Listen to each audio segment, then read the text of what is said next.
There's something magical, almost electric, about feeling like someone is thinking of you.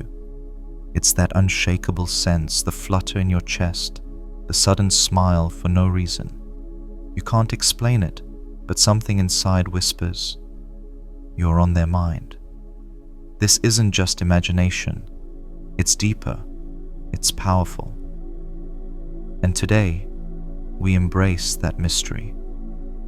In today's video, we embark on an intriguing exploration into the subtle signs that someone is thinking about you, a concept that lies at the intersection of emotion, intuition, and something deeper, something unspoken, yet powerfully felt. These are not merely fleeting thoughts or daydreams. They are echoes, vibrations of the mind and soul, stretching across space and time, whispering to us in the form of signs. And when we learn to recognize them, we step into a realm where thoughts are more than thoughts. They become connections, alive and electric. Dolores Cannon, a pioneer in spiritual research and regression hypnosis, spent decades uncovering the hidden structures of human consciousness. Her work suggested that energy, especially emotional energy, never goes unnoticed. It leaves fingerprints. When someone thinks of you with intensity, their energy reaches out like an invisible thread, pulling at your awareness. And sometimes, without understanding why, you feel that pull. The first sign is subtle, yet unmistakable. An unexplainable urge to reach out. You may be going about your day, folding laundry, scrolling your phone, working, and suddenly, without warning, you feel the need to contact someone. There's no obvious reason.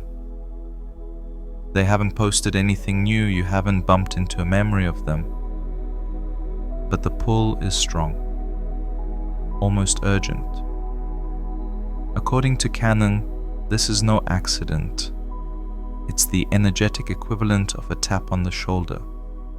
When someone thinks about you deeply, especially with emotion, their thoughts become a frequency, one that vibrates through the ether, awakening a response within you. It's as though you are both musical instruments, and their thought plucks a string inside your being. And if you're tuned in, you hear the note and feel compelled to answer. Think of an old lover who suddenly crosses your mind after months or years of silence. There's been no reminder, yet their face appears in your thoughts. You resist at first, unsure why they're coming up. But the thought persists. You open the message window, you hesitate, and then you type. That energy, subtle, quiet, insistent, may not be yours alone. It could be their mind reaching out to yours. This brings us to another curious sign: seeing or hearing their name in unexpected places. You're reading a book, scrolling a feed, watching a show, and suddenly there it is. Their name. Not once, not twice, but again and again, almost absurdly frequent, and each time it jolts you. Not because the name is rare, necessarily, but because it feels placed, as if reality is folding itself to catch your attention. Dolores Cannon often spoke of synchronicity, not as coincidence, but as communication. She believed the universe responds to thoughts, especially strong emotional ones, arranging patterns in the outer world to reflect what's happening in the unseen. So, when you hear that name repeatedly, it may not be randomness at play. It could be the universe echoing someone's thoughts of you back into your world, like a mirror reflecting invisible intentions. This echo can even come as scent. You're walking somewhere familiar, and then, out of nowhere, you smell something that transports you to a moment you shared with someone. A perfume, a familiar shampoo, even the scent of a place. Rain on warm pavement, an old wooden room, a specific kind of coffee.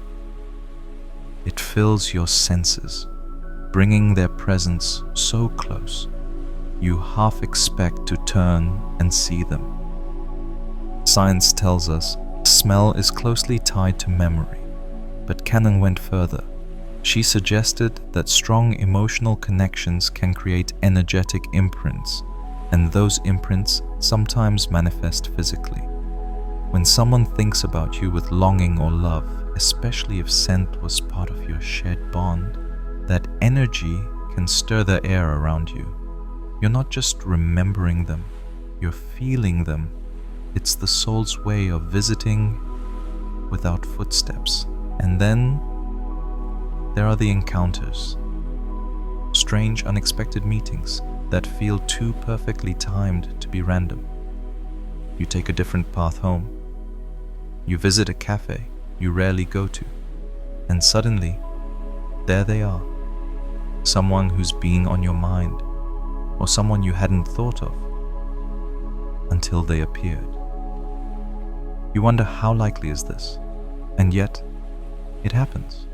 Cannon believed these aren't accidents. When someone's thoughts circle you with enough energy, they can shape events.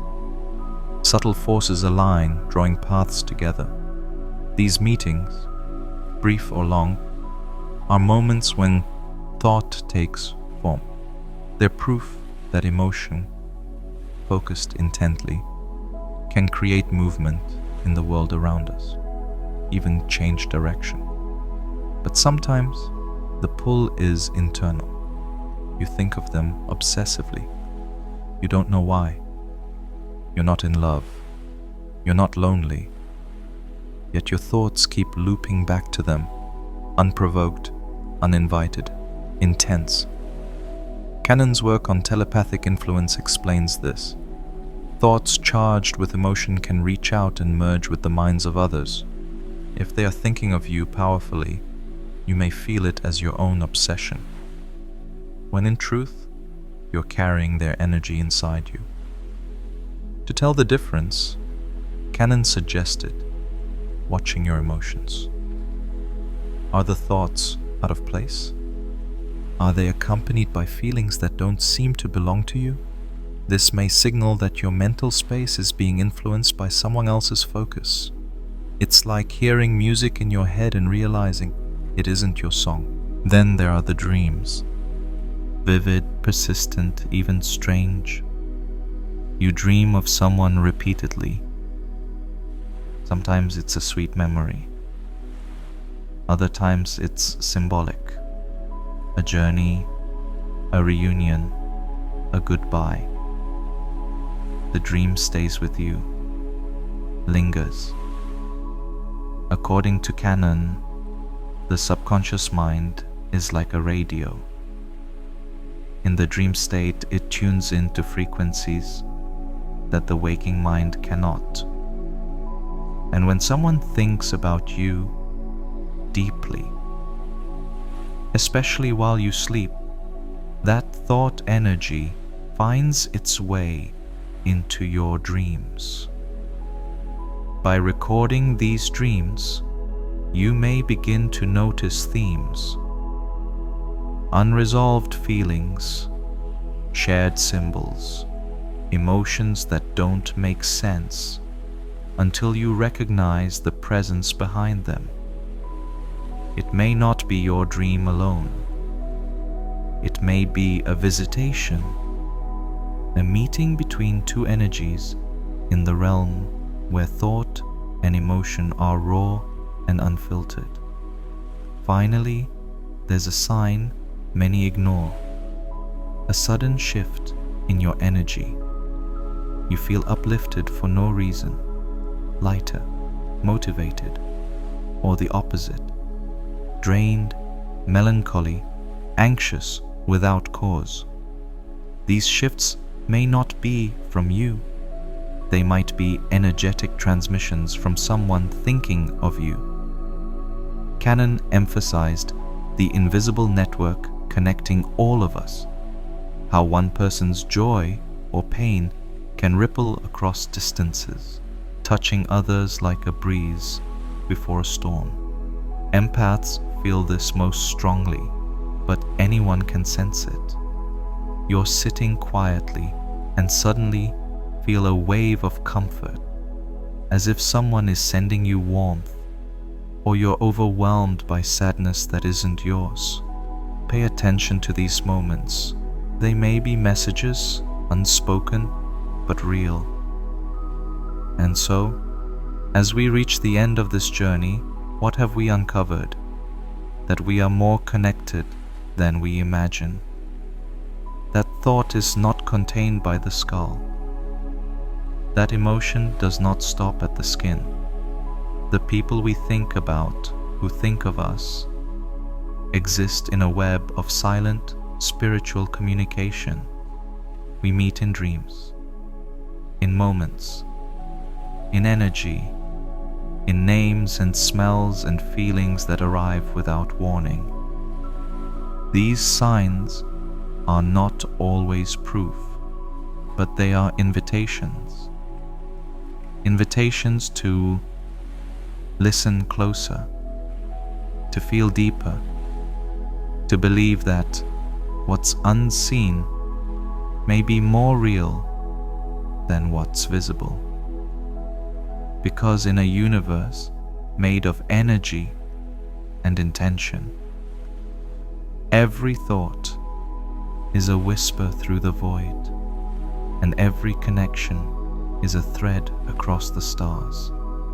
And maybe, just maybe, that sudden thought, that flicker of emotion, that name on the radio is not random at all. Maybe it's someone reaching out to you.